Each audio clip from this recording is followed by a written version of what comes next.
और ये जी माशाल्लाह नफीस कसूरी फलूदा जी। इसके अलावा इनकी कोई और ब्रांच नहीं। और मुनीब साहब यहाँ पर फलूदा खाने के लिए आए हैं माशाल्लाह। ये हमारा रबड़ी कुल्फ़ी वाला फलूदा आ गया जी। ये भाईजान हमारा स्पेशल रबड़ी और कुल्फ़ी।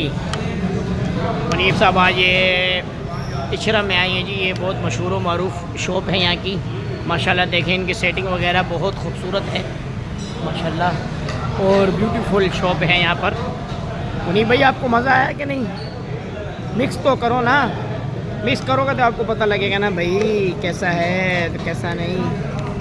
ये देखो रबड़ी कुल्फ़ी। और ये मीठा डालना है और क्या? काफ़ी डाल लो, थोड़ा सा, ज़्यादा नहीं डालना फिर। माशाल्लाह चेक तो करें आप लोग। ये इशरा में एक खूबसूरत शॉप है।